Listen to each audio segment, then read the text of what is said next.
So all of a sudden Chael comes up, Chael Sonnen, saying he wants to fight me.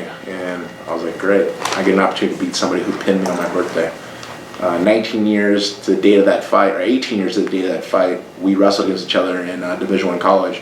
I wrestled with Cal State Bakersfield. He wrestled with Oregon State, the Ducks. And I ended up wrestling him. No, actually it was Oregon State, not Oregon State. We wrestled for Oregon, the Ducks. And we wrestled on my birthday, January 23rd. And he hit a low single on me. I got away, I got out. And I went to go lock up with him, I was going to tie and lock with him, and he hit me in a headlock and put him on my back and was choking me almost and pinned me on my birthday. And I remember running on the stairs that night, just so angry. I was running the stairs up and down, up and down. The duel got over. The coach was like, Tito, better come right now. But I was so mad. I was just so embarrassed myself. He says, you better come before we leave you. And I remember going back to my hotel and get on the phone with my girlfriend, became my wife, and crying to her, telling her I got pinned on my birthday. She's like, don't worry. It'll pay off, I promise, don't worry, because I had to wrestle the next day against Oregon State. Came down to the duel. I wrestled the number 10th guy in the nation, and I was beating him 2-1 in the second period. He picks down, he goes to get away, and I cradle him, and I put him to his back, and I pin him. I win the duel for our school. It was a dual meet wrestling match, and I won the duel for our school by pinning him.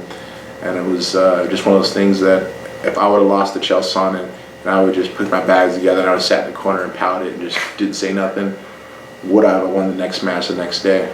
But I think that's what hard work of individuals that want to be successful don't just give up when something bad goes wrong.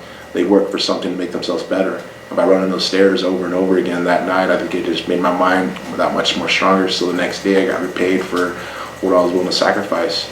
And Chael forgot all about it. When we signed for the fight in general, I brought that up to him again, and he forgot all about it. He's like, oh shit. And he didn't realize how much that was dwelling in my mind, how much I've been thinking about it. And I was able to get a fight with Chael, and I smashed him in 2.5 minutes. It wasn't even a match.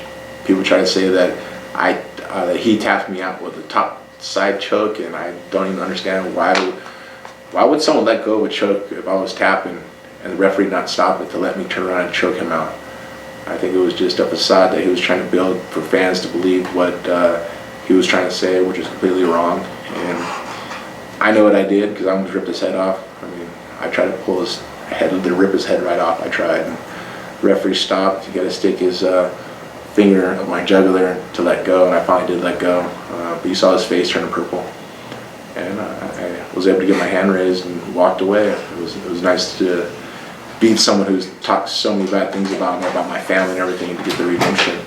That's how I've always been. I've been respectful to a point before the fight, but there's always been 3 rules of my index of not talking smack is never talk about a person's family, never talk about the country, and don't lie. Those 3 things are really important, and I think that's what is a horrible recipe of smack talkers, just making sure you don't say the wrong things at the wrong time that really don't make any sense or really doesn't have any truth behind it.